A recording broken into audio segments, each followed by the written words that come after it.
Béni soit l'Éternel, Dieu d'amour, de paix, de force, de puissance, de gloire et de miséricorde. Dieu qui nous aime et qui prend soin de nous. Et nous devons connaître ses commandements, parce que autrement, nous ne sommes pas dans la bonne voie. Alors, mes bien-aimés, Dieu nous aime et nous devons apprendre à aimer. Nous aussi aimer, apprendre à aimer. Aimer Dieu, aimer son Fils, qui est notre Sauveur, aimer l'Esprit de Dieu que Dieu nous a donné pour vous voyez mes bien-aimés. Et vous voyez que nous devons marcher dans l'amour et nous devons nous aimer les frères, les uns et les autres, les frères et sœurs, parce que nous sommes frères, tous, créatures de Dieu. C'est Dieu qui nous a créés et nous sommes des frères et ensemble et nous devons nous aimer. Vous voyez. Et c'est pourquoi qu'aujourd'hui, nous sommes heureux d'être là et de pouvoir parler au nom de l'Éternel, au nom de Jésus-Christ, pour pouvoir dire ce qui est bon, ce qui est bien, ce qui est agréable, pour que nous soyons des enfants bien, que nous soyons des enfants de Dieu. Vous voyez, parce que devenir des fils de Dieu, parce que on devient fils de Dieu à condition qu'on a compris, qu'on comprenne la parole de Dieu. Il faut comprendre la parole. Et celui qui nous apprend à comprendre, c'est la parole, c'est l'Esprit de Dieu que Dieu nous a donné. Il est là pour nous apprendre à comprendre ce que la parole veut dire, l'importance de la parole, parce que la parole de Dieu, elle est importante. Alors, voilà. Aujourd'hui, je suis là. Alors, je voudrais dire que je suis Bertrand, l'ancien de l'Église. Je n'ai pas de titre, parce que le titre ne sert à rien. Je ne suis qu'un prédicateur qui prêche la parole de Dieu, parce que je vous aime, et je veux vous donner ce qui est bon, ce qui est bien, pour que vous puissiez comprendre ce que Dieu veut. Et Dieu m'a appelé, et il m'a dit de le faire. Et ce qu'il me dit de faire, je fais ce qu'il me dit. Alors c'est pourquoi c'est au nom de l'Éternel que je prêche là. Alors je veux vous dire ce que Dieu dit, et ce qu'il a dit, et ce qu'il va dire. Vous voyez mes bien-aimés. Et je vous remercie tous d'être à l'écoute et que vous puissiez comprendre ce que Dieu voudrait pour nous. Dieu veut que nous vivons. Il ne veut pas notre mort. Il cherche pour nous la vie éternelle. Mais nous, avec nos péchés, nous diminuons nos années de vie jusqu'à ce que nous arrivons à la mort. Et vous voyez, il y en a qui meurent très jeunes, et puis il y en a qui meurent très vieux, âgés. Mais ça, c'est quelque chose qu'il faut comprendre que le péché, c'est la mort. Le péché, parce que à chaque péché, il y a un châtiment. Et le châtiment, c'est d'après le péché, c'est le péché qui nous donne ce châtiment-là. Et le châtiment nous pousse jusqu'à ce que nous arrivons à mourir. Vous voyez, mes bien-aimés. Et Dieu ne veut pas que ça nous arrive. Dieu voudrait que nous soyons, que nous recevons la parole, que nous mettons sa parole en pratique, et sa parole pour nous apprendre à vivre longtemps, à vivre joyeusement, à vivre éternellement. Et c'est ce que Dieu voudrait pour nous. Mais l'homme, il n'obéit pas. Désobéissant. Et Dieu voudrait l'obéissance, apprendre à le connaître, à savoir qui il est, qu'est-ce qu'il fait, ce qu'il est capable de faire pour nous, parce qu'il nous aime. C'est un Dieu merveilleux, Dieu merveilleux. Et il n'y a pas, parce qu'il faut que nous apprenions cette situation aussi, qu'il n'y a pas d'autre Dieu.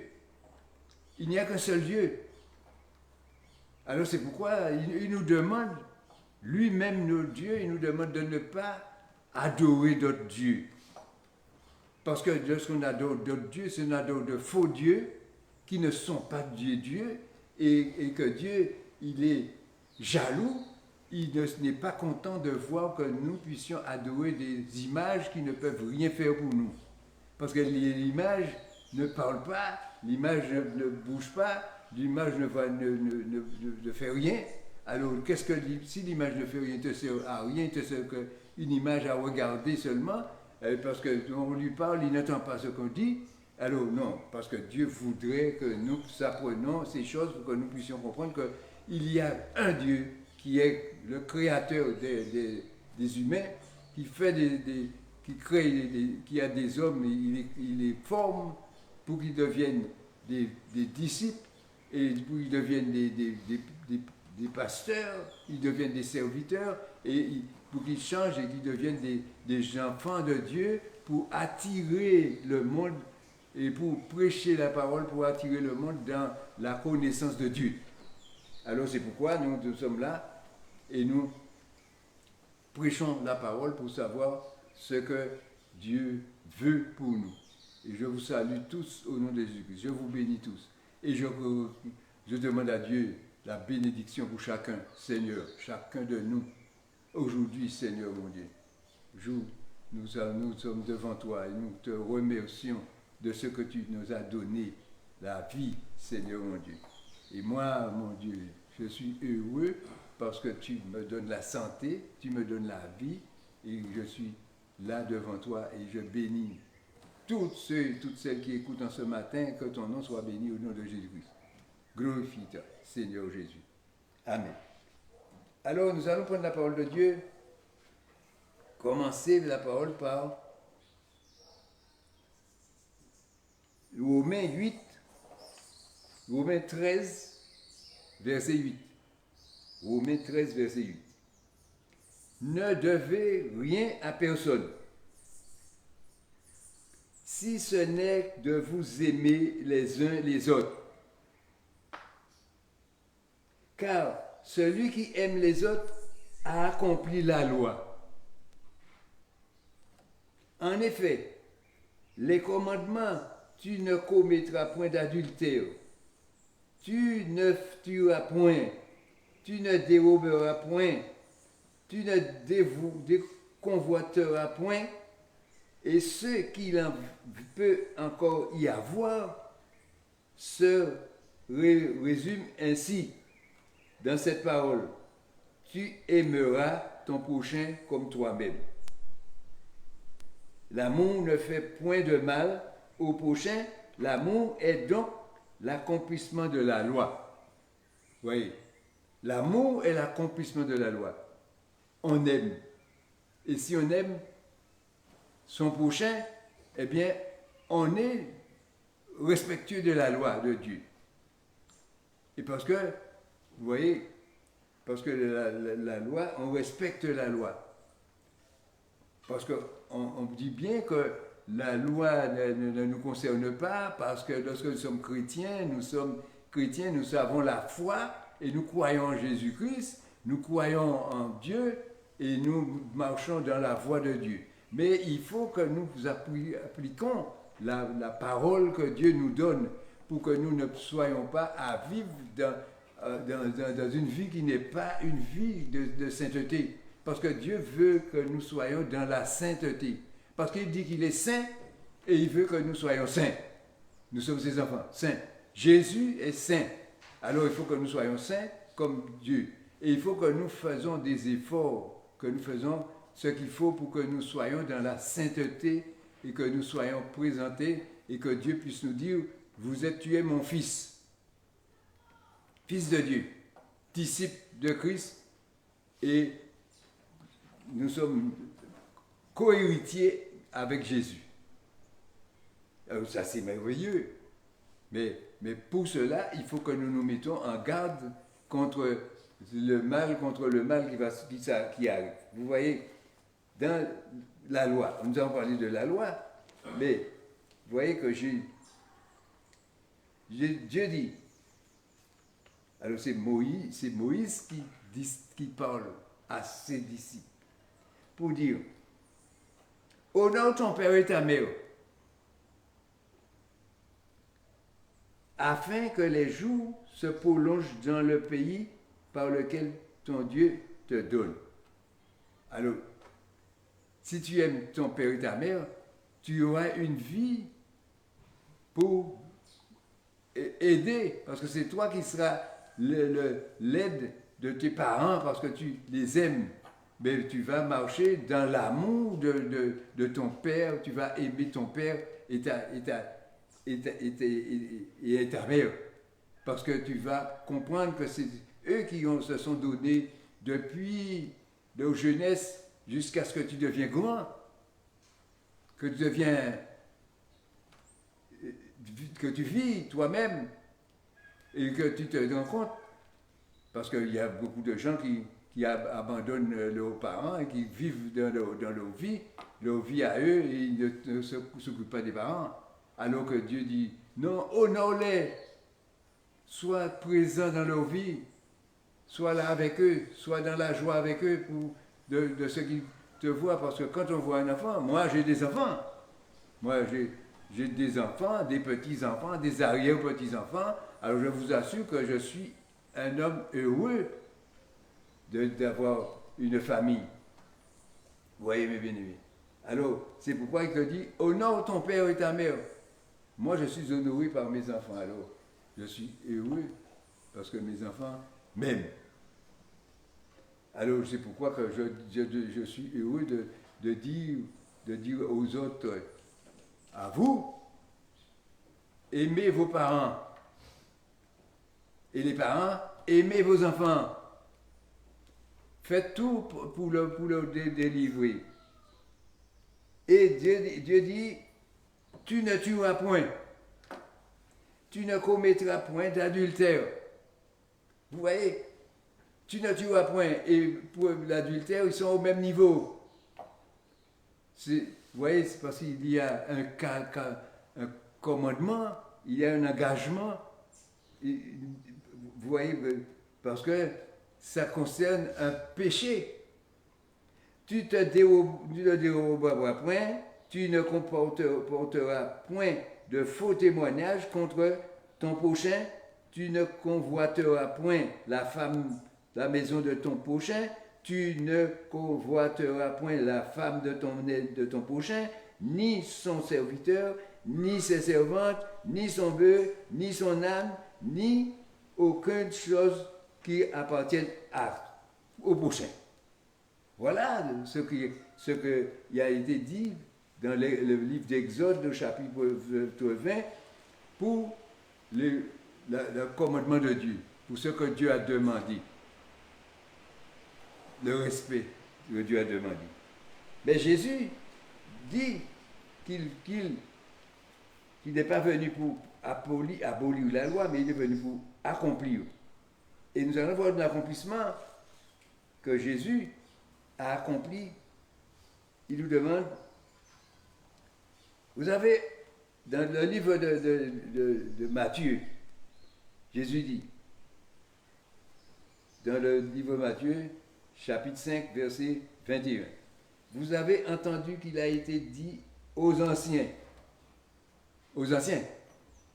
puisque maintenant, les gens disent que c'est la loi c'est pas pour nous, c'est pour les anciens. Mais la loi c'est pour nous tous. Alors Jésus vient, il dit qu'il n'est pas venu pour abolir la loi, il est venu pour l'accomplir. Alors il est venu pour nous donner les éléments qui manquent dans cette déclaration que Dieu a donnée à Moïse. Vous avez entendu qu'il a été dit aux anciens, tu ne tueras point. Celui qui tuera est passible de jugement, mais moi je vous dis que quiconque se met en colère contre son frère est passible de jugement. Vous voyez, tu es en colère contre ton frère, mais tu as le désir de lui faire quelque chose de mal parce que tu es en colère. Et Dieu dit de ne pas te mettre en colère. Si Dieu a quelque chose à faire, c'est ne pas nous mettre en colère. Et nous sommes en train de mettre Dieu en colère. Dieu, petit à petit, il devient collé contre nous parce qu'il voit que comment ça se fait que l'homme que j'ai donné l'intelligence, je l'ai accompli, je lui ai demandé de vivre selon moi, et non, il veut vivre, faire une vie de débauche, et faire ce qui n'est pas bien, et tout ça, vous voyez que Dieu n'est pas heureux de nous avoir. Puisqu'il dit lui-même dans le Testament qu'il regrette d'avoir créé l'homme. Vous voyez, c'est pourquoi qu'à un certain moment, il y aura une disparition complète des hommes. Puis pourquoi? Parce que l'homme ne veut pas obéir à Dieu, il refuse d'obéir. Il veut faire ce qu'il veut. Et alors qu'il ne connaît rien. Il croit connaître, intelligent et connaisseur. Mais, si tu ne connais pas Dieu, tu ne connais rien de bon. Tu ne connais rien parce que c'est le diable qui te conseille. Parce que tu ne suis pas la voie de Dieu. Et le diable, il est là, c'est pour ça, pour pousser l'homme à faire ce qui est mal, le contraire des choses, pour que Dieu soit en colère contre l'homme et que Dieu puisse anéantir l'homme. Mais Dieu ne veut pas que nous mourons. Il cherche un moyen pour que nous puissions avoir la vie éternelle. Lorsque nous comptons Jésus, nous voyons l'œuvre que Jésus a fait, ce qu'il a accepté, de mourir pour nous, on voit que c'est un sacrifice grandiose, c'est quelque chose de formidable. Oui, parce que c'est méchant pour Jésus, puisqu'il a été tué pour être ressuscité. Il a accepté de le faire. Pourquoi? Pour sauver nous, des impies, qui font du mal. Parce que nous faisons le mal et nous ne rendons pas compte que c'est mal. Vous voyez? Nous contentons notre vie parce que nous disons que nous vivons. Dès que l'homme vit, il faut lui donner la vie et lui donner sa liberté et le laisser faire ce qu'il veut. Vous voyez? Vous voyez qu'un homme qui a sa femme chez lui avec ses enfants et autres, il chasse sa femme, il la met dehors, et puis il chasse ses enfants aussi, et puis lui, il refait une vie nouvelle, et il est content, il est heureux parce qu'il le fait. Mais est-ce que Dieu aime ça? Dieu voit la division entre l'homme et la femme. Ce n'est pas une bonne chose, parce que la Bible dit que lorsque on se marie, on se lie, on est liés l'un avec l'autre. Il n'y a pas de séparation. Et lorsqu'on a couché ensemble, on devient une même créature, même chair. On n'est pas deux chairs différentes, on devient une seule chair.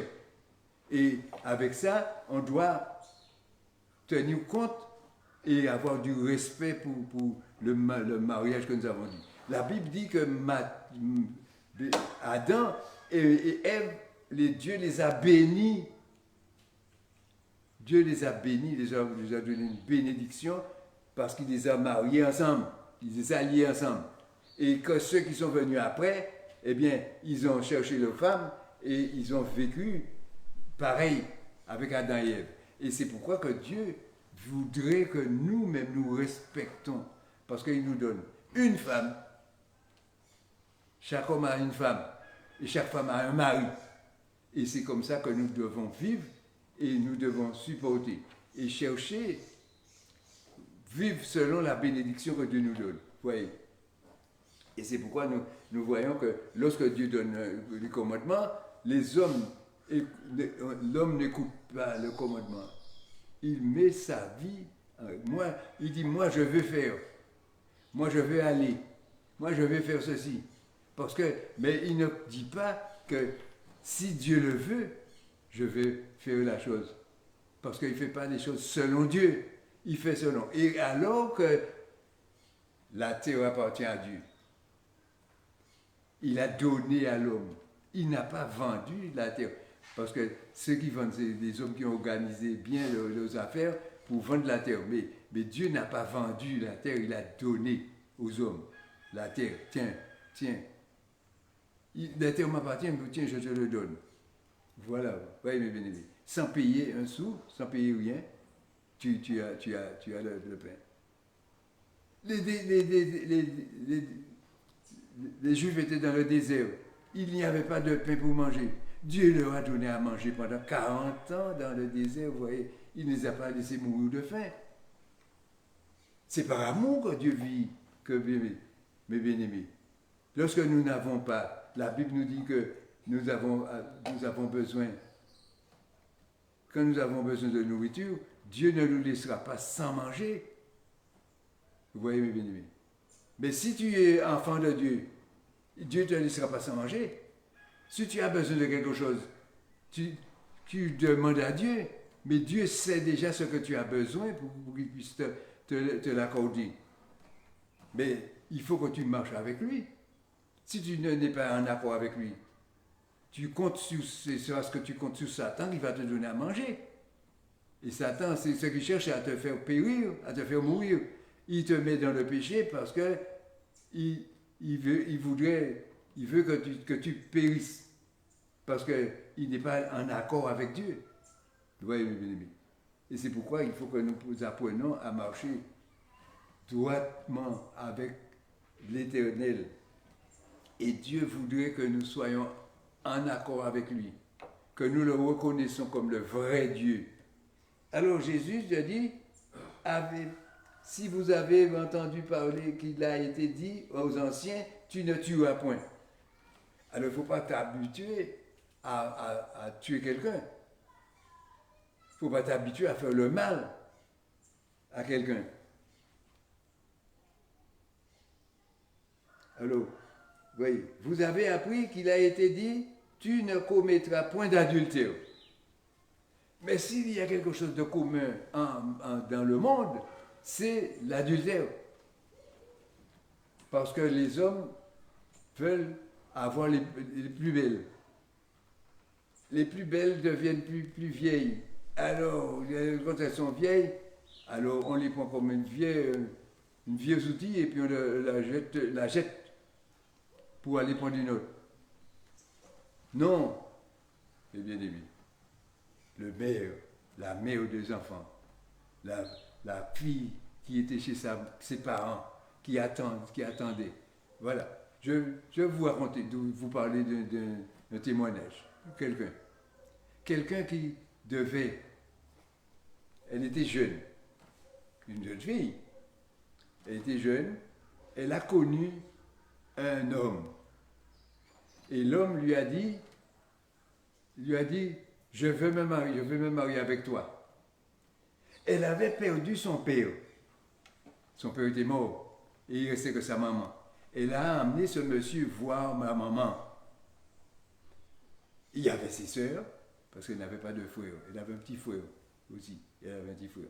Elle a amené la maman. Et quand il a amené devant la maman, le monsieur est venu dire, je veux me marier avec votre fille. Alors, est-ce que vous permettez, et madame a accepté, la maman a accepté. D'accord, c'était un accord. On organisait tout pour le mariage. Pour le mariage, mais il y avait une faute, une faiblesse. Quand l'homme lui a promis, lui a demandé à coucher, c'est son fiancé. Elle a dit oui. Mais bien aimé, elle n'a pas dit non. Elle a dit oui. Et elle a vécu avec lui. Mais après qu'elle s'est trouvée enceinte, quand elle est enceinte, eh bien, voilà que le bonhomme, le fiancé, a disparu. Elle cherche le fiancé, elle ne sait pas où est passé le fiancé. C'est longtemps après qu'elle a su où était le fiancé, qui a pris le bateau et qui s'est sauvé. Qui s'est sauvé aller sans rien dire à personne. Personne ne savait, ni frère, ni soeur, ni personne du fiancé ne savait pas où il était. Et ils ont su après. Et puis, la fille qui devait se marier est devenue une fille vraiment, je vous assure qu'elle était découragée. déstabilisée. Elle avait perdu sa vie. Elle ne pensait qu'à la mort. Parce que je la connaissais, elle me parlait, elle venait pour me demander de prier avec elle, et autres, parce qu'elle pensait qu'à la mort. Elle voulait mourir, jusqu'à ce qu'elle a fait, jusqu'à ce qu'elle est morte. Elle a fait pour mourir. Elle a eu l'enfant, la fille, mais ça l'a déstabilisée. Elle a eu un mari, mais elle n'a pas vécu bien avec son mari parce qu'elle était complètement déstabilisée. Le mari l'a supportée jusqu'à ce qu'elle meure. Vous voyez, jusqu'à ce qu'elle meure. Elle a eu des enfants, ses enfants sont vivants, mais quand je raconte, c'est quelque chose de vérité. Et cet homme est parti à l'étranger, il a pris un bateau, il est parti à l'étranger et la fiancée rompue. Alors, ce qui arrive, c'est que vous voyez comment. Est-ce que ça, c'est de la bonté? Est-ce que ça, c'est de l'amour? Il a fait semblant d'aimer. Vous voyez? Et c'est pourquoi, lorsqu'on parle d'aimer, aimer, que Dieu nous apprenne à aimer, c'est aimer tout le monde. Et de ne pas faire de tromperie, de ne pas mentir. Et comment l'homme? Mais cet homme aussi, il n'a pas vécu non plus, parce que vous savez que la vie, il est mort avant la vie. Oui. Je vous donne un exemple. Hein. Il est mort avant la fille. Et la fille a vécu assez longtemps. Elle a fait grandir ses enfants, mais avec un côté, un machin déstabilisé, parce qu'elle était complètement déstabilisée et elle ne pensait qu'à la mort. Elle ne voulait que mourir. Et jusqu'à ce qu'elle est morte, elle a fait jusqu'à ce qu'elle est morte. Quand j'ai été la voir avant sa mort, quelques jours avant sa mort, je suis allé la visiter. Quand je l'ai vue, j'ai vu que c'est un squelette qui était là. Vous voyez, elle avait aimé ce bonhomme, le bonhomme qui lui avait dit qu'on se marie. Vous voyez, mes bien-aimés, est-ce que c'est vivre en amour sur la terre? Non, mes bien-aimés, lorsque nous vivons sur la terre, nous aimons tout le monde. Vous voyez, mes bien, nous devons aimer. Et la Bible nous enseigne que nous devons aimer tout le monde. Vous voyez, mes bien-aimés. Parce que ce n'est pas aimer nous seuls. Vous voyez.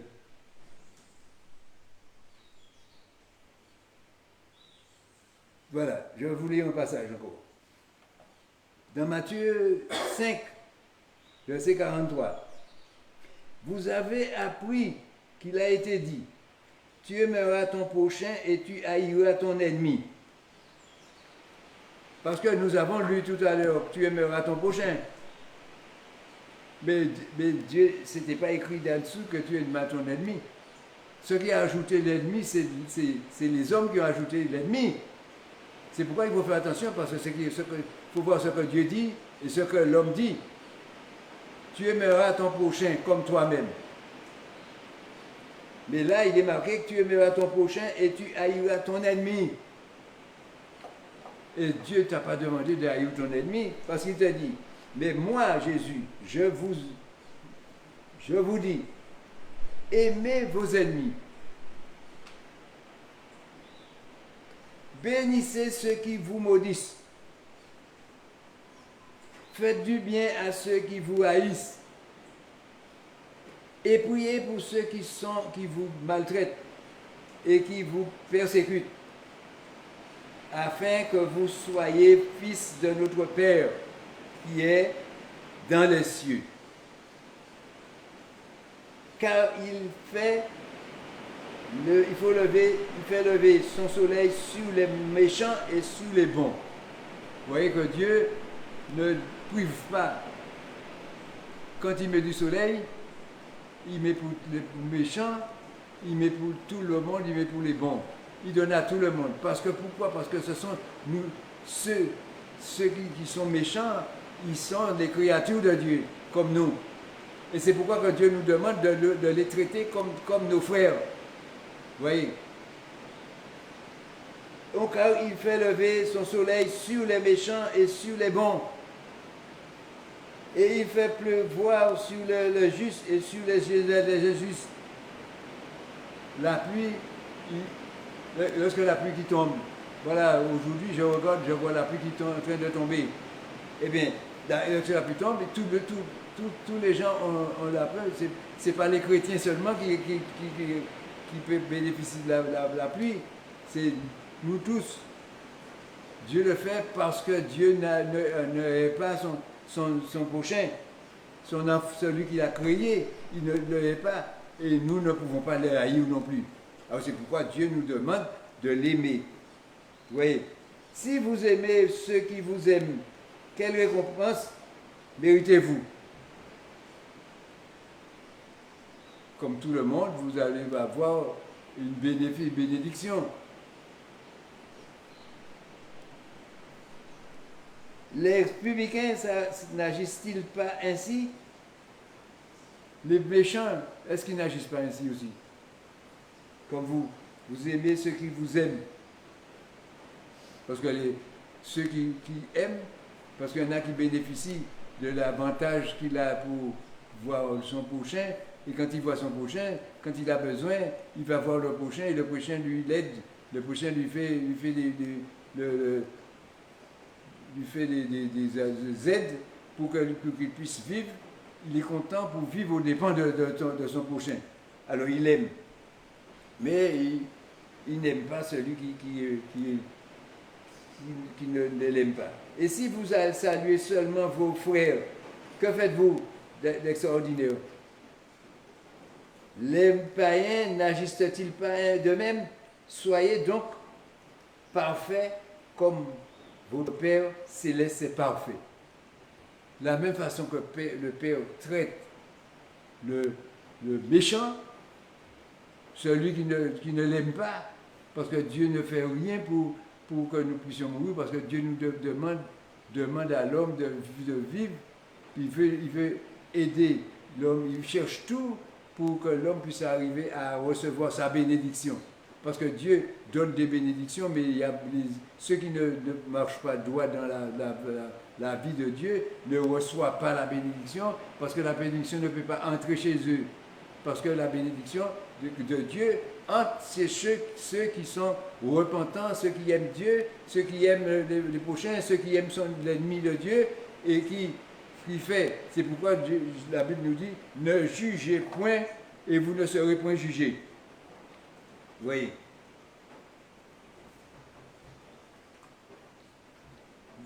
Ne jugez point et vous ne serez point jugés. Si tu veux être jugé,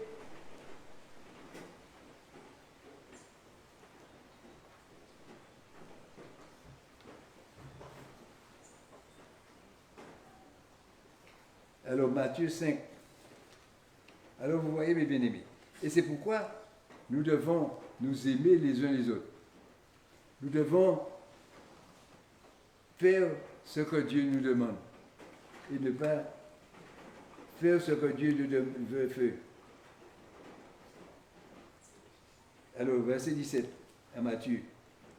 Oui, nous n'allons pas lire celui-là. Parce que Jésus dit, ne croyez pas que je sois venu pour abolir la loi ou les prophètes. Je suis venu non pour abolir, mais pour accomplir.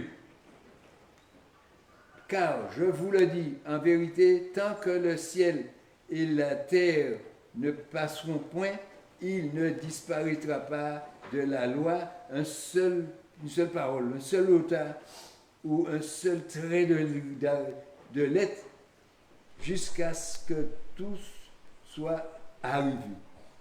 Parce que tout ce qui est inscrit dans la parole de Dieu, il faut que ça se passe, ça arrive. Parce que c'est des choses qui sont proclamées, inscrites. Vous voyez, mes bien-aimés. Matthieu 22. 22, verset 40. Oui. 22, verset 40. C'est ça, voir? Qu'est-ce que ça dit?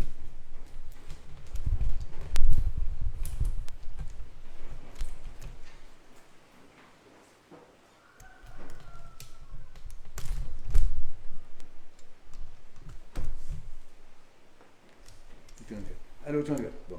Alors voilà. Les pharisiens, Matthieu 22, verset 34. Les pharisiens ayant appris qu'il avait réduit au silence, que Jésus avait rendu au silence les Sadducéens, se rassemblèrent. Et l'un des docteurs de la loi lui posa cette question pour l'éprouver. Maître, quel est le plus grand commandement de l'homme, de la loi? Quel est le plus grand commandement de la loi? Jésus lui répondit, tu aimeras le Seigneur ton Dieu de tout ton cœur, de toute ton âme, de toute ta pensée. C'est le premier et le plus grand commandement. Et voici le second qui lui ressemble. Tu aimeras ton prochain comme toi-même. De ces deux commandements dépendent toute la loi et les prophètes. Toute la loi et les prophètes sont normalement accomplis dans la connaissance de l'amour, de manifester son amour pour l'un et pour l'autre. Celui qui t'aime et celui qui ne t'aime pas. Tu dois l'aimer parce que tu es pécheur comme lui. Si tu as fait quelque chose de mal, toi aussi tu es capable de lui faire du mal aussi. Alors c'est pourquoi Dieu voudrait que nous puissions nous mettre ensemble pour que nous ne nous séparons pas les uns des autres. Vous voyez mes bien-aimés? Oui, pour que nous soyons des frères, que nous marchons dans la fraternité de l'organisation. Vous voyez, si quelqu'un te fait quelque chose qui n'est pas bien, il ne faut pas avoir de querelle avec lui. Il vaut mieux chercher à améliorer les choses pour que tu sois satisfait avec lui de ce qu'il se fait. Et puis, nous avons aimé vos ennemis. Alors, vous voyez que dans la loi, le jugement, vous savez que lorsque Dieu a créé le jugement, parce qu'il était obligé de créer le règlement, la loi, il a dit, créer la loi. Mais il n'y avait personne. Qu'est-ce qu'on a fait? Esdras a été celui qui a été désigné pour créer des lois. Et vous allez voir ce que j'ai dit. Ce qui nous a été dit, 478.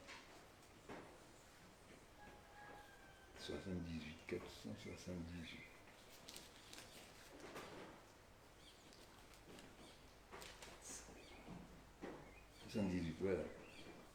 Verset 478.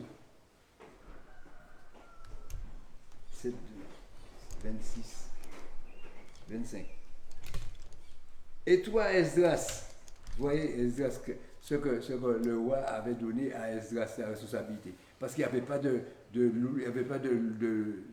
tribunal, il n'y avait pas de juge, parce qu'on ne devait pas juger. Les juges ont été établis ainsi, vous voyez. Et il dit, et toi, Esdras, selon la sagesse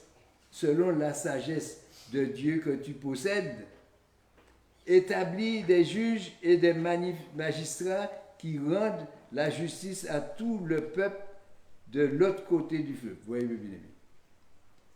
Il a établi, c'est là qu'on a établi des juges pour juger.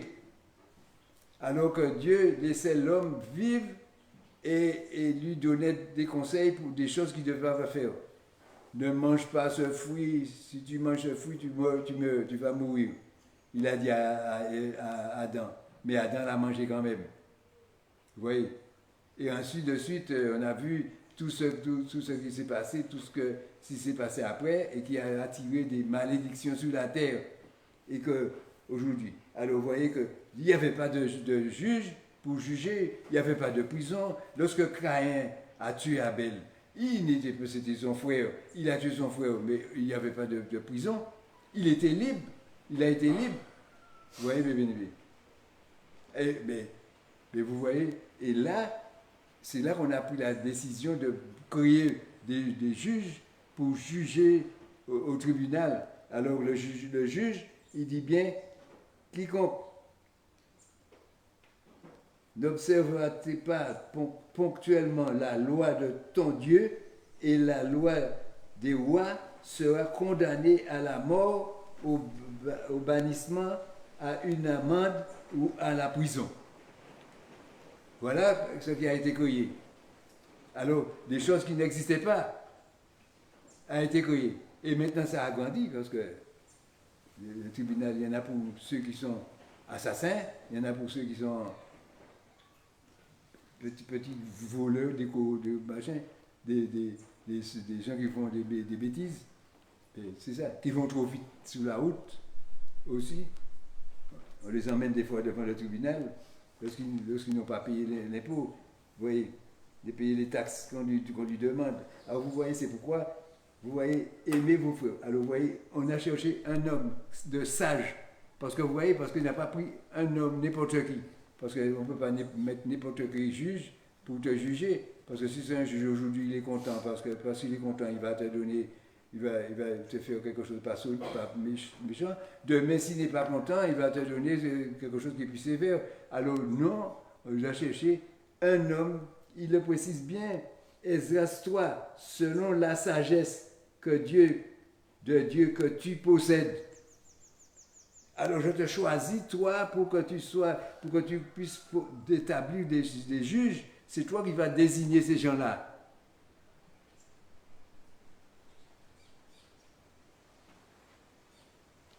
C'est toi qui vas désigner ces gens-là. Vous voyez mes bien-aimés. Alors le juge,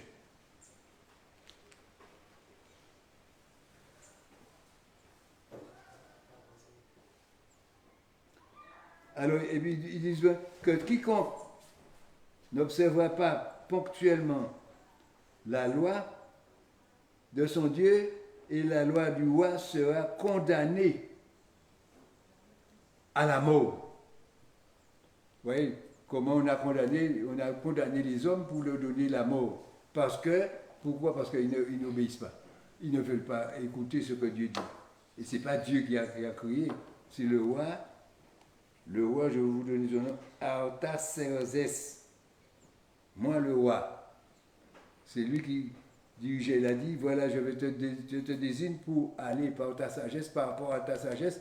C'est toi qui vas désigner les rois, les juges. Alors,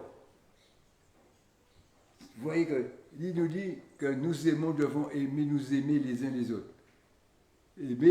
Nous aimer tous. Que nous apprenons à vivre dans l'amour. Et si nous sommes dans l'amour, mes bien-aimés, c'est que nous aimons et que nous ne haïssons personne. Nous les aimons.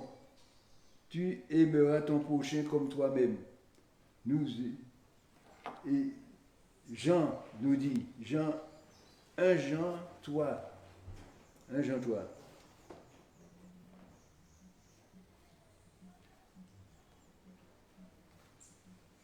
Un Jean 3, verset combien? Verset 11, il dit,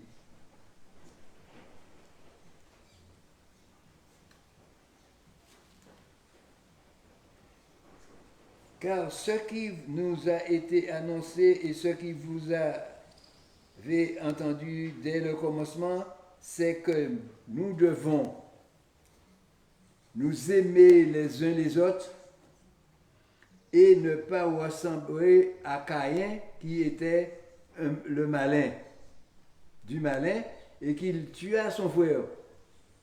Et pourquoi il le tua-t-il? Parce que ses œuvres étaient mauvaises et que celles de son frère étaient justes. Vous voyez, il a tué son frère. Et ce jugement, il n'a pas été jugé. Ne vous étonnez pas, frères, si le monde vous hait. Nous savons que nous sommes passés de la mort à la vie parce que nous aimons les frères. Celui qui n'aime pas demeure dans la mort. Quiconque est son frère est un meurtrier. Et vous savez qu'aucun meurtrier n'a la vie éternelle demeurant en lui.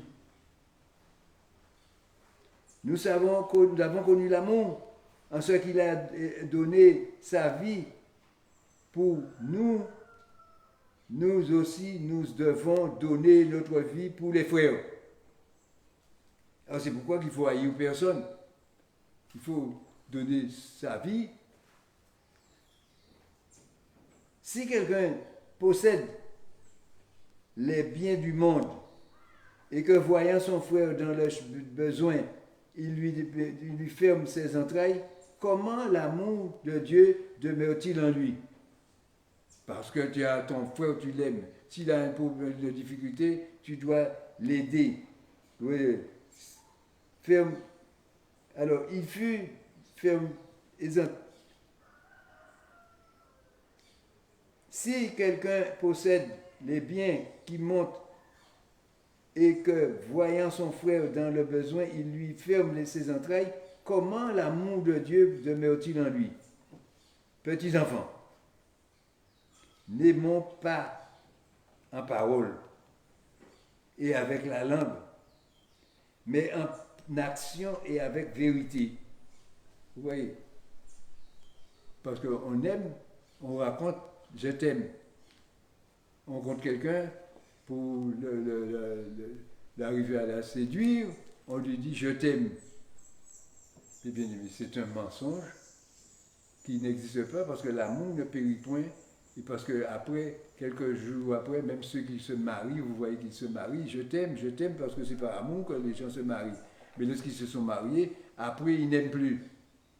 Alors que la Bible dit que l'amour ne périt jamais. L'amour, lorsque tu as l'amour pour quelqu'un, l'amour dure, c'est durable.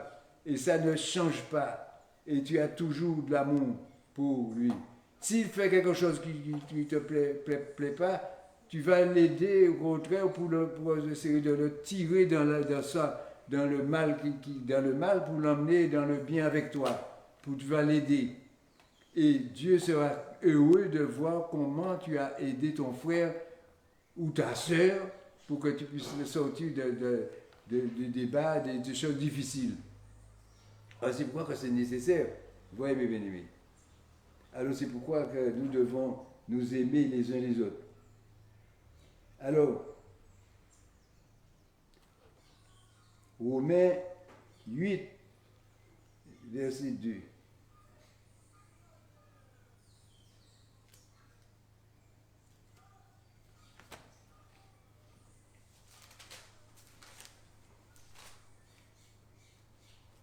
Verset 2. Alors il dit, en effet, la loi de l'esprit de vie en Jésus-Christ m'a affranchi de la loi du péché et de la mort. Vous voyez, à cause de Jésus. Il n'y a donc maintenant aucune condamnation pour ceux qui sont en Jésus-Christ. Parce que nous qui vivons, avant nous vivions avec la loi, c'était la loi. Mais maintenant, nous avons mis la loi de côté, nous avons choisi la foi. Parce que nous avons la foi, nous croyons en notre Sauveur Jésus-Christ, qui est venu pour nous sauver, et nous croyons que c'est la vérité qu'il est là pour nous sauver, et qu'il nous a mis dans la liste de ceux qui vivent éternellement, et que nous sommes joyeux et heureux d'avoir cette récompense que Jésus nous donne. Mais nous devons nous souvenir de la grandeur du sacrifice qu'il a fait, parce que c'est quelque chose de terrible, de mourir pour des impies, pour des païens, pour des méchants. Et jusqu'à présent, Dieu plaide encore pour que les hommes puissent changer d'attitude, pour venir à lui, parce qu'il nous dit, venez à moi, vous tous qui êtes fatigués et chargés, je vais vous donner du repos. Il nous donnera ce que nous ne pouvons pas accéder, parce que nous sommes loin de lui. Et il nous demande de nous approcher pour venir recevoir sa bénédiction. Alors, en effet, la loi de l'esprit de vie et en Jésus-Christ m'a affranchi de la loi de péché et de la mort. Ce qui veut dire que la mort, Jésus a fait de façon à ce que la mort n'ait pas de pouvoir sur nous, que le péché n'a pas de pouvoir sur nous, que nous puissions résister contre le péché et réussir parce qu'il nous donne ce qu'il faut, la foi, son esprit, sa parole, ses commandements, et nous le mettons tout ça en pratique pour que nous puissions nous sauver de la vie de péché, la vie charnelle. Parce que nous voulons vivre en esprit avec Jésus. Et nous vivons en Jésus-Christ. Et quand nous vivons en Jésus-Christ, la mort, la loi n'a pas de pouvoir sur nous. Parce que pourquoi? Parce que nous marchons droit. On ne verra pas, ben nous chercher et puis nous emmener en prison parce que nous n'avons rien fait. Si tu n'as rien fait, on ne te met pas en prison.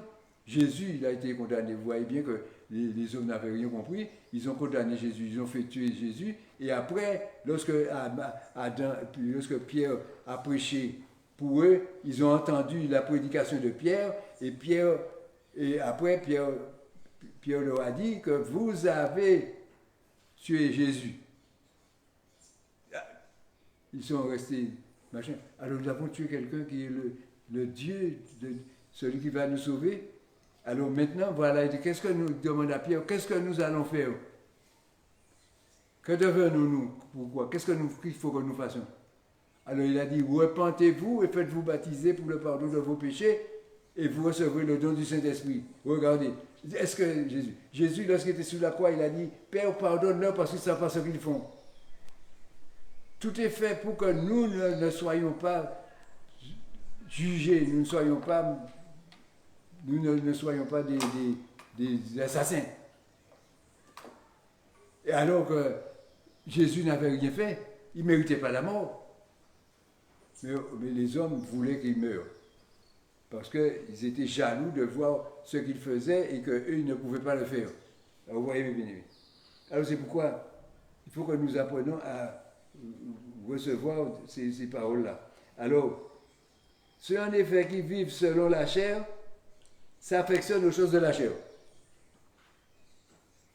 Tandis que ceux qui vivent selon l'esprit s'affectionnent aux choses de l'esprit. Et l'affection de la chair, c'est la mort. Tandis que l'affection de l'esprit, c'est la vie éternelle, la vie et la paix. Et la paix. Là, vous voyez que ce que nous avons besoin, c'est la vie. Nous voulons vivre parce que tout le monde veut vivre. Hein. Lorsqu'on a entendu, il y a virus, tout le monde se cache, on se met des masques, on met toutes sortes de choses, on lave les mains, on fait des choses parce qu'on a peur de mourir, on a peur d'avoir de ce virus pour pouvoir nous tuer. Vous voyez que les gens ont peur. C'est ça. Ça a créé la peur dans l'homme, dans la vie des hommes. Et vous voyez que les gens n'étaient pas contents de voir ce système-là parce qu'ils voulaient qu'on fasse pour eux des choses plus grandes encore pour les sauver. Mais Jésus ne voulait pas que cela nous arrive. Il ne voulait pas. C'est pas lui qui a crié. C'est pas Dieu qui a crié ces choses-là. Dieu a ce qu'il a créé, il veut le partager avec nous pour nous donner à vivre dans ce qu'il nous a préparé pour nous. Mais est-ce que nous le recevons? Nous ne le recevons pas pourquoi? Parce que nous demandons, même ceux qui demandent, ils demandent mal dans le but de satisfaire nos passions. Vous voyez, ils ne demandent pas parce qu'ils ont besoin, ils demandent par passion, parce que ce qu'ils ont envie. J'ai envie de ceci, j'ai envie de cela. Non. Il faut que nous apprenions à marcher dans la parole et que nous acceptons la parole. Oui, mes bien-aimés. Alors, l'affection de la chair. Alors, en effet, ceux qui vivent selon la chair s'affectionnent aux choses de la chair. Et tandis que ceux qui vivent selon l'esprit s'affectionnent aux choses de l'esprit. Parce qu'il voit qu'est-ce que Dieu veut. Parce qu'il commence à demander à Dieu d'abord. Parce qu'il préfère que Dieu dirige sa vie. Parce que Satan vit dans l'homme. Parce que lui, il a la possibilité et l'homme ne se rend pas compte. Et l'homme n'a pas invité. Il n'a pas invité. Mais Dieu voudrait que...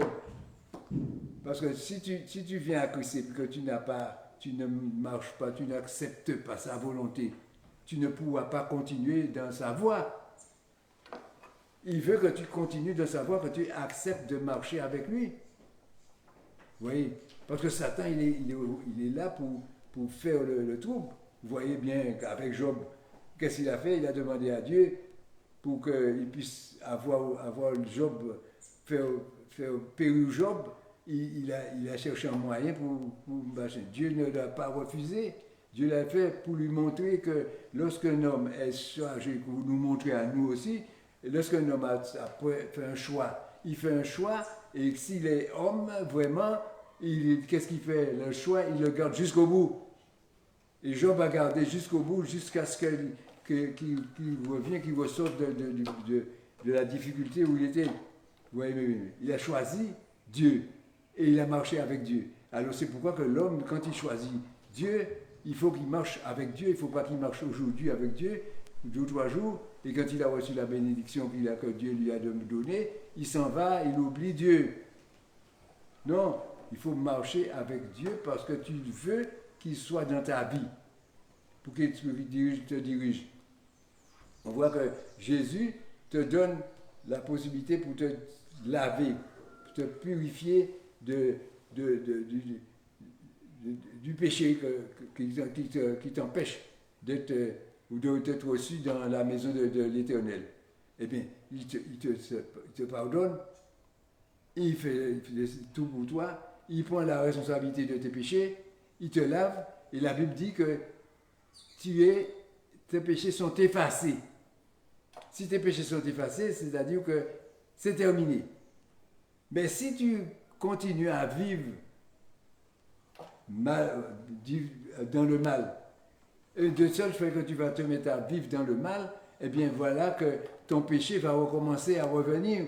Et ceux qui étaient déjà effacés vont revenir. Et comme ça, tu reviens aussi mal que tu étais avant. Alors c'est pourquoi que Dieu ne veut pas que tu le trompes, que tu dises la vérité. Quand tu le dis, tu prends tes responsabilités. Tu veux marcher avec Dieu? Oui, je veux marcher avec Dieu. Oui, parce que Dieu m'a appelé. Oui, j'étais dans ma vie. Et je ne savais pas que l'appel voulait dire quelque chose. Et il m'a appelé, et il m'a établi. Il m'a donné la possibilité, et il m'a dit de faire son œuvre. Est-ce que je veux l'abandonner? Non. Eh bien, je suis heureux d'avoir pu avoir la connaissance de Dieu, parce que Dieu m'a formé pour que je puisse parler de sa vie, pour que je puisse dire ce qui va. Oui, mes bien-aimés. Alors c'est pourquoi nous devons nous aimer les uns les autres.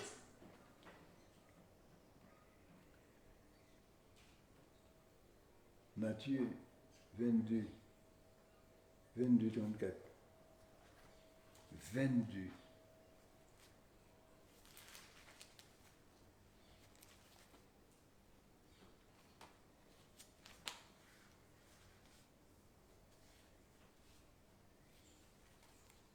Gloire à Jésus-Christ. Alléluia. Dieu est amour.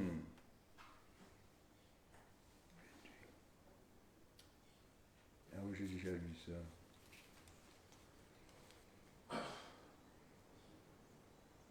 Exode.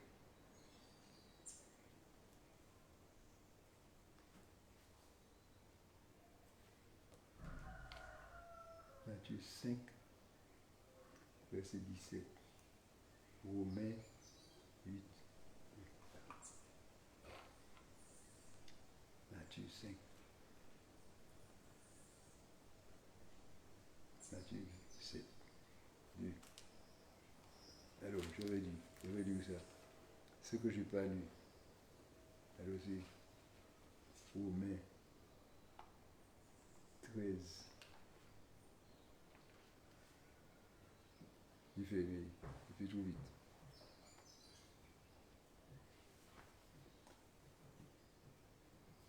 Gloire à Dieu. Merci Seigneur. J'ai un peu changé. Voilà. C'est pourquoi celui qui s'oppose à l'autorité résiste à l'ordre de Dieu a établi. Et ceux qui résistent attireront une condamnation sur eux-mêmes. Romains 13,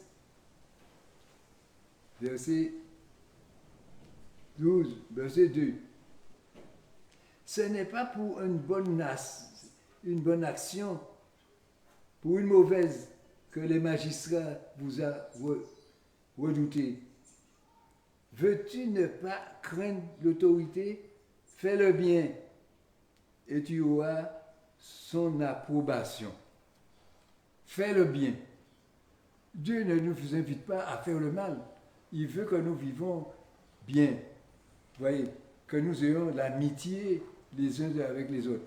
Que nous vivons, que le peuple forme un peuple uni, fraternel, qui s'aime, qui ne se fait pas des querelles, qui ne... Vous voyez, c'est ce que Dieu voudrait. Le magistrat est du serviteur de Dieu. Vous voyez, bienvenue. Le magistrat est serviteur de Dieu pour ton bien. Parce qu'il met des ordres. Mais si tu fais le mal, crains, car ce n'est pas en vain qu'il porte l'épée. Étant serviteur de Dieu pour exercer la vengeance et punir celui qui fait le mal. Le juge, la justice est là pour ça. Vous voyez? Et ce n'est pas ce que Dieu désire pour nous. Dieu voudrait que nous vivons libres, dans la joie, mais quand nous marchons avec obéissance. Vous voyez, nous ne regardons pas ce que la loi dit, nous regardons ce que Jésus dit. Alors nous mettons la parole de Dieu en règle, nous marchons avec la parole de Dieu et nous n'avons, la loi n'a pas à nous retenir. Mais si tu fais mal, crains, car ce n'est pas en vain qu'il porte l'épée, étant serviteur de Dieu pour exercer la vengeance et punir celui qui fait le mal. Dieu ne veut pas que nous soyons punis. Mais nous sommes punis à cause de la parole. Parce que la parole que j'ai besoin. Parce que tout a été prononcé avant, mes bien-aimés, que l'homme soit sur la terre. C'est inscrit qu'il y aura ce qui va se passer. Et nous sommes là et nous lisons. Quand nous lisons, nous regardons ce qui se passe. Parce que ça se passe aujourd'hui. Le mois prochain, ça y aura quelque chose de différent. Ensuite, ceci, parce que les gens pourraient voir déjà qu'il y aura la famine. Les hommes ne savent pas encore s'il y aura la famine. Mais ils craignent qu'il y aura la famine. Les gens ne pourront pas donner à manger à leurs enfants. Et ceci et cela, vous voyez mes bien-aimés. L'homme qui fait faire sa loi pour dire qu'il n'y aura pas de famine. Mais Dieu n'a pas dit ça. Mes bien-aimés.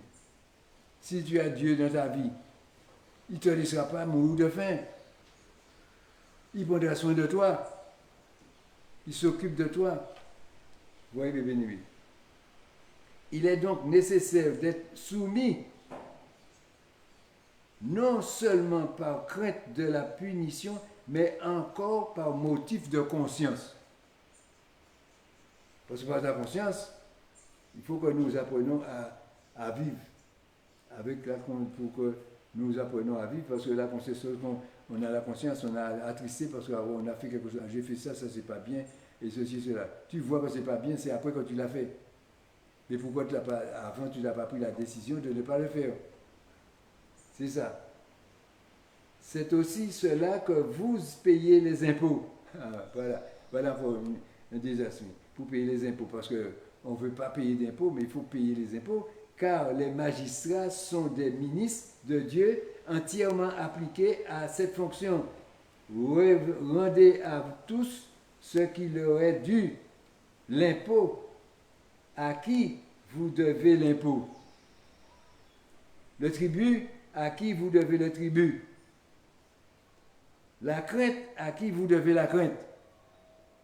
Et l'honneur, à qui vous devez l'honneur. Alors chaque chose, il faut bien calculer ça, bien observer pour savoir ce qu'on voudrait. Bénissez ceux qui vous bénissent, ceux qui vous persécutent. Bénissez ceux qui vous persécutent. Bénissez et ne maudissez pas. Parce que les gens sont pressés de maudire les machins. Il y a même des gens qui maudissent leurs familles, leurs enfants et tout. Ils ne se rendent pas compte que c'est quelque chose de grave, que c'est des choses qu'il ne faut pas faire. Alors, réjouissez-vous avec ceux qui se réjouissent. Pleurez avec ceux qui pleurent. Ayez les mêmes sentiments les uns envers les autres. N'ayez pas à ce qui est relevé. N'aspirez pas à ce qui est relevé, mais laissez-vous attirer par ce qui est humble. Ne soyez point sage à vos propres yeux. Dire je suis sage. Non. Attends que Dieu te donne la sagesse. Pour que tu apprennes la sagesse. Qu'est-ce que la sagesse? Qu'est-ce que l'amour? Parce que Dieu, il faut demander à Dieu. Seigneur, apprends-moi à aimer. Seigneur, apprends-moi de la sagesse, l'intelligence. Parce que Dieu a l'esprit de Dieu. Dieu donne l'esprit à ses enfants. Et c'est pourquoi que le chrétien, lui, il est devant Dieu, il est représenté et Dieu lui donne la possibilité de réfléchir sur ce qu'il fait. Oui, mes bien-aimés. Que l'amour soit sans hypocrisie. Parce qu'il y a souvent des hypocrisies, des mensonges. Ayez le mal en horreur. Il y en a qui aiment le mal. Ils préfèrent le mal parce que ça leur donne un intérêt. Attachez-vous fortement au bien. Aimez le bien, oui, parce que le mal demande toujours. Et celui qui en donne le bien donne. Oui. Si quelqu'un vient et puis il a faim, il a soif, il a besoin, il n'a pas d'argent pour s'acheter de quoi manger, qu'est-ce qu'on fait? On lui donne. Mais celui qui est là, il vient pour récupérer, demander, parce qu'il demande toujours. Parce qu'il est toujours dans le problème. Par amour éternel, soyez pleins d'affection les uns pour les autres. Par honneur, usez de prévenance réciproque. Ayez du zèle et non de la paresse. Soyez fervents d'esprit. Servez le Seigneur. Réjouissez-vous en espérance. Soyez patients dans l'affliction. Persévérez dans la prière, pourvoyez au bien des saints, exercez l'hospitalité. Vous voyez toutes ces choses, la conduite que l'homme doit prendre, la conseil, pour qu'il puisse faire le bien, faire ce qui est bien. Parce que, vous voyez, le bien, c'est qu'on se donne. Parce qu'on a vu tout à l'heure là qu'il fallait recevoir ce qu'il y avait, ceux qui donnent. Et puis il y a ceux qui demandent. Et ceux qui demandent, ceux qui donnent à ceux qui demandent. Parce qu'ils ne le rejettent pas, parce qu'il n'a pas. Non. On ne lui dit pas, va, il a faim, tu lui donnes à manger. Mais tu ne vas pas lui dire, va chez toi et puis prie Dieu et puis tu vas manger. Mais oui, mais toi, tu devais lui donner quelque chose à manger. Parce que, qu'est-ce que ça te fait? Parce qu'il faut aider ton frère qui t'aime, qui a des problèmes. Et les gens ne sont pas prêts à faire ces choses-là.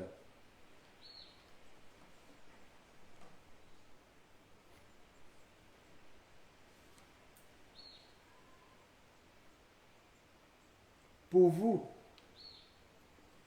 nous avons lu tout à l'heure, vous ne vivez pas selon la chair, mais selon l'esprit. Si du moins l'Esprit de Dieu habite en vous.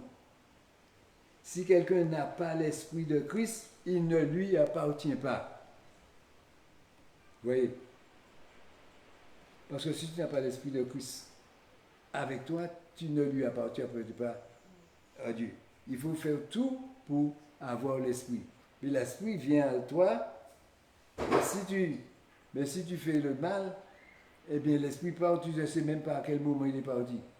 Et quand tu crois que tu as atteint l'esprit, parce que, eh bien voilà que tu vas partir, ou tu vas périr, ou tu vas parce qu'il y a des choses mauvaises qui vont arriver, parce que Saül, c'est ce qui lui est arrivé.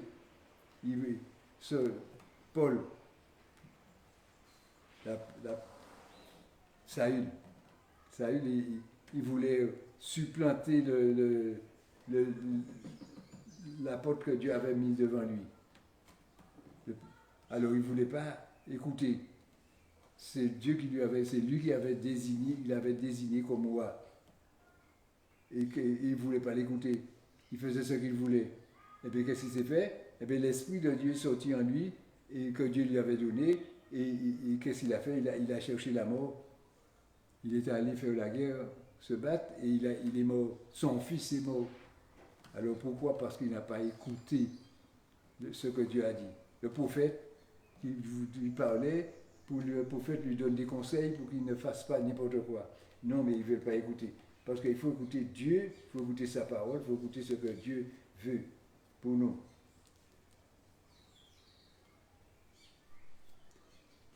Ignorez-vous que nous tous qui avons été baptisés en Jésus-Christ, c'est en sa mort que nous avons été baptisés, dans la mort de Jésus. Nous avons donc été ensevelis avec lui par le baptême dans sa mort. En sa mort. Par le baptême. Enseveli. Enseveli, vous savez ce que ça veut dire? Le tombeau. Afin que comme Christ est ressuscité des morts, par la gloire du Père, de même, nous aussi, nous marchions en nouveauté de vie. En nouveauté de vie, c'est une vie nouvelle qui nous attaque. En effet, si nous sommes devenus une même plante avec lui par la conformité à sa mort, nous le serons aussi dans la conformité à sa résurrection. Sachant que notre vieil homme a été crucifié avec lui, afin que le corps du péché soit réduit à l'impuissance, pour que nous ne soyons plus esclaves du péché. Car celui qui est mort est libre du péché. Or, si nous sommes morts avec Christ, nous croyons que nous vivons aussi avec lui, sachant que Christ ressuscité de mort ne meurt plus. La mort n'a plus de pouvoir sur lui, car il est mort, et c'est pour le péché qu'il est mort une fois pour toutes. Il est revenu à la vie et c'est pour Dieu qu'il vit. Ainsi, vous-même, regardez-vous comme mort au péché, comme vivant pour Dieu en Jésus-Christ. Parce que Jésus-Christ nous donne la vie. Donc pour le péché, nous sommes morts. Parce que nous ne pouvons plus retourner dans le péché. Nous ne voulons pas retourner. Nous faisons tout pour ne pas retourner dans le péché. Pourquoi? Parce que nous sommes morts dans le péché. Le péché n'a plus de pouvoir sur le chrétien. Le chrétien, et lui, il a la vie en Jésus-Christ, et c'est Jésus qui lui donne la vie. Alors, parce que le péché nous donne, et Jésus arrête. C'est-à-dire que quand Jésus plaide devant Dieu pour nos péchés, il efface nos péchés. Et quand nos péchés sont effacés, nous sommes morts de ce côté-là. Il n'y a plus de vie de chair, la vie de la chair que l'homme ne veut pas supprimer. Il y a la vie de la chair qui est supprimée. et on va vivre de la conformité avec Dieu. Alors ne soyons pas, mes bien-aimés, ne recherchons pas cette vie-là, mais acceptons la vie en Jésus-Christ. Écoutons la parole que Jésus nous donne et marchons, mettons cette parole-là en pratique. Et avec cette parole, nous irons loin, loin, loin, loin avec Dieu. Vous voyez, mes bien-aimés. Et Dieu nous amènera dans l'âge, nous serons, même si nous sommes âgés, nous allons pouvoir dire merci Seigneur pour la vie que tu nous donnes. Parce qu'il nous donne la vie et parce que Dieu nous aime et il ne veut pas que nous soyons morts, il ne veut pas que nous soyons divisés, il veut que nous soyons unis, que nous formons un peuple qui lui appartient, le peuple de Dieu. Parce qu'il veut que nous fassions partie du peuple de Dieu. Alors c'est pourquoi il faut que nous apprenions à aimer nos prochains, à faire ce que Dieu nous demande et que nous n'oublions pas ce que Dieu nous a promis. Il nous a promis la vie éternelle. Cette vie éternelle est pour nous.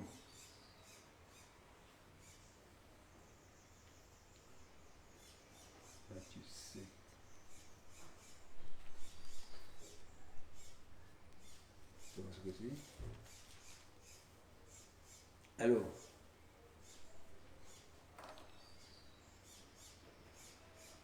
ne jugez point afin que vous ne soyez point jugés, car on vous jugera du jugement dont vous jugez, et l'on vous mesurera avec la mesure dont vous mesurez. Pourquoi vois-tu la paille qui est dans l'œil de ton frère, et n'aperçois-tu pas la poutre qui est dans l'œil de ton œil? Comment peux-tu dire à ton frère, laisse-moi ôter une paille dans ton cœur, d'un œil, toi qui as une poutre dans ton œil? Oh, hypocrite, ôte premièrement la poutre de ton œil, et alors tu verras comment ôter la paille qui est de l'œil de ton frère. Ne donnez pas les choses saintes aux chiens, et ne jetez pas vos perles dans les pourceaux, de peur qu'ils ne les foulent aux pieds, ne se retournent et ne vous déchirent, parce qu'ils deviennent méchants, rebelles. Alors voyez, mes bien-aimés, ne croyez pas que Dieu, il nous dit, demandez et l'on vous donnera.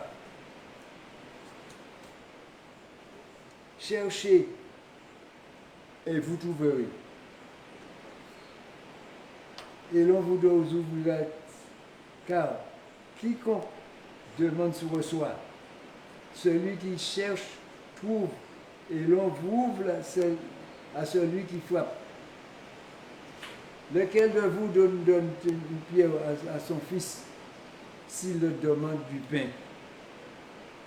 Ou s'il demande un poisson, lui donne-t-il un serpent? Si donc, méchant comme vous l'êtes, vous savez donner de bonnes choses à vos enfants, à combien plus forte raison votre Père qui est dans les cieux donnera-t-il de bonnes choses à ceux qui le lui demandent? Et qui lui demandent, ceux qui obéissent, qui attendent, qui comptent sur la bénédiction de Dieu et qui aiment Dieu. Tout ce que vous voulez, voilà encore un commandement. Tout ce que vous voulez que les hommes fassent pour vous, faites-le de même pour eux, car c'est la loi et les prophètes. Il ne faut pas toi qui vas décider que tu demandes toujours, tu as besoin qu'on fasse pour toi tout le temps, mais toi tu ne veux pas, tu ne cherches pas à faire parce que toi tu dois faire pour les autres. C'est toi qui dois faire pour les autres.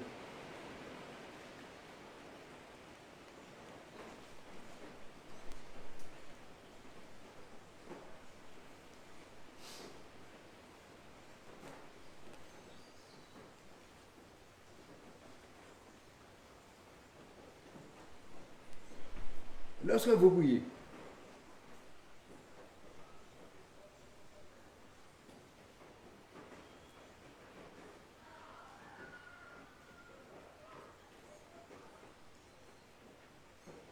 alors lorsque vous priez, ne soyez pas comme les hypocrites qui aiment appuyer debout dans les synagogues et au coin des rues pour être vus des hommes. Je vous le dis en vérité, ils ont leur récompense. Mais quand tu pries, entre dans ta chambre, ferme ta porte et prie ton Père qui est dans les lieux secrets. Et ton Père qui voit dans le secret te le rendra. Voyez, dans la sympathie, oui, avec Dieu. Tu te mets dans ta chambre, tu es seul et tu parles avec Dieu. Tu lui parles et il te répond. Il te donne la réponse, ce que tu n'as pas compris. Et c'est pourquoi que Dieu nous invite à faire sa volonté. Lorsque vous priez, alors, en priant, ne multipliez pas de la vaine parole. Dis à Dieu ce que tu as à dire. Dieu ne te demande pas de faire de longues prières et autres. Que ton nom soit sanctifié. Notre Père qui est déçu, parce qu'on va prier notre Père. En priant, ne multipliez pas de vaines paroles, comme les païens qui s'imaginent qu'à force de paroles, ils seront exaucés. C'est pas ça, parce que Dieu entend. Avant que tu parles à lui, il sait déjà ce que tu vas lui demander. Il sait déjà, dans ton cœur, il a déjà pris l'enchaîne, c'est ce que tu vas lui demander. Alors c'est pour te dire qu'il n'a pas besoin que tu lui le supplies pour te donner. Il te donne si tu le mérites. En priant, ne multipliez pas de vaines paroles. Mais quand tu pries, entre dans ta chambre et ferme la porte. Il faut être deux. Prier avec Dieu, en intimité avec Dieu. Voyez, les amis. Alors, et quand tu pries, Dieu dit, il nous donne un exemple de prière pour que nous apprenions à prier. Comment nous devons honorer Dieu. Notre Père qui est aux cieux, que ton nom soit sanctifié. La sanctification. Que ton règne vienne. Celui qui doit régner, que ta volonté soit faite sur la terre, comme au ciel. Parce que ce que tu veux, qu'il fasse sa volonté dans ta vie. Aussi, parce que ce n'est pas dans les secrets. Que la volonté soit faite sur la terre comme au ciel. Donne-nous aujourd'hui notre pain quotidien. Vous voyez, si tu as faim, tu as besoin du pain, Dieu ne te refusera pas de te donner du pain. Pardonne-nous nos offenses, comme nous pardonnons aussi à ceux qui nous ont offensés. Est-ce que tu es prêt à pardonner ton prochain, celui qui t'a fait des méchancetés, celui qui est ton ennemi? Est-ce que tu l'as pardonné?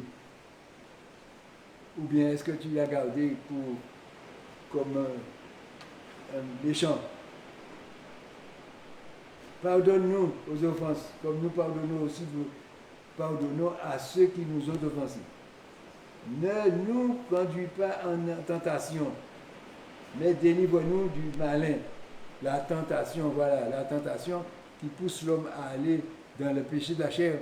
Parce qu'on est tenté, on a toujours des envies, des désirs, des convoitises et autres, et on n'arrive pas à se stabiliser devant Dieu. Ne nous induis pas en tentation, car c'est à toi qu'appartiennent dans tous les siècles le règne et la puissance et la gloire. Amen. Si vous pardonnez aux hommes leurs offenses,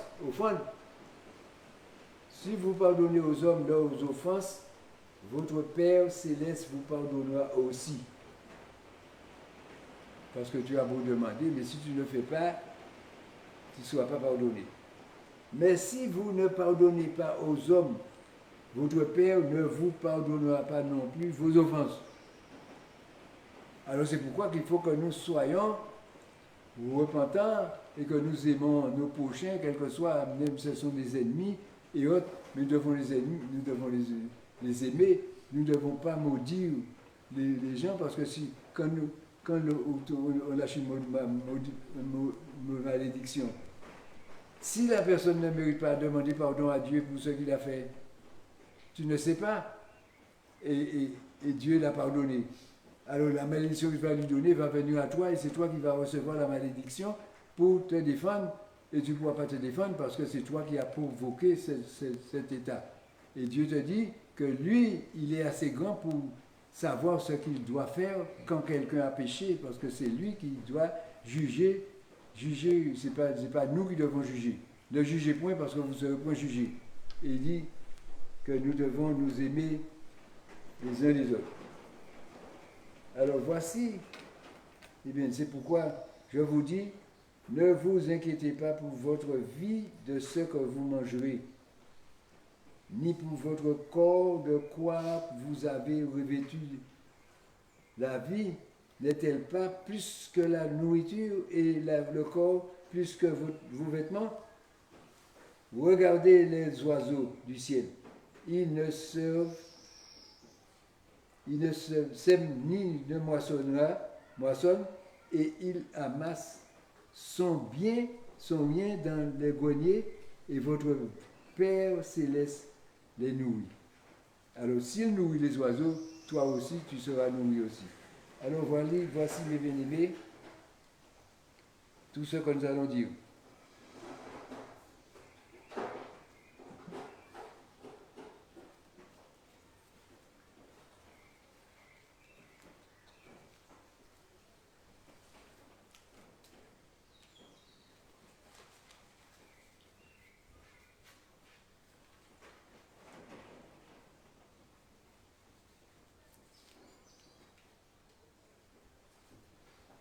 Gloire à Jésus-Christ, alléluia.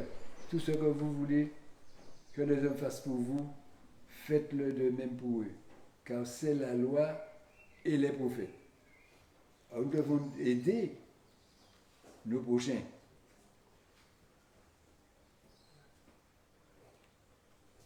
Vous voyez? Et c'est pourquoi, mes bien-aimés, nous sommes là devant Dieu à faire ce qui est agréable, à apprendre à nous aimer. Gloire à Jésus. Merci Seigneur pour ce que tu nous as donné. Alléluia. Seigneur, je te bénis, je te rends grâce et je te dis merci. Merci Seigneur. Bénis tous ceux qui ont entendu ta parole, Seigneur mon Dieu, afin qu'ils sachent que tu es amour. Tu veux nous sauver. Tu veux le bien pour nous. Tu veux nous enrichir spirituellement afin que nous soyons pleins d'esprit, que nous ayons une onction puissante dans ton esprit pour que nous puissions vivre mais éternellement, Seigneur, que nous soyons dans la joie de vivre, mais que tu puisses nous sauver et nous bénir. Seigneur, nous t'aimons et nous voulons, mon Dieu, que tu nous reconnaisses comme tes enfants. Parce que Seigneur, nous croyons que c'est la meilleure position que nous devons avoir, c'est être dans la position de tes enfants qui sont là pour être sauvés par Jésus-Christ qui a pris la responsabilité de nos péchés pour nous pardonner. Et nous sommes heureux d'être dans cette situation, Seigneur mon Dieu. Je te remercie pour ce que tu vas faire encore, Seigneur, pour chacun, Seigneur mon Dieu, pour que, mon Dieu, la vie soit en nous et que nous puissions grandir tous ensemble, Seigneur, dans l'amour de Jésus-Christ. Et je bénis ton nom, Père, dans le nom de Jésus-Christ, je t'ai prié pour ta seule gloire. Amen.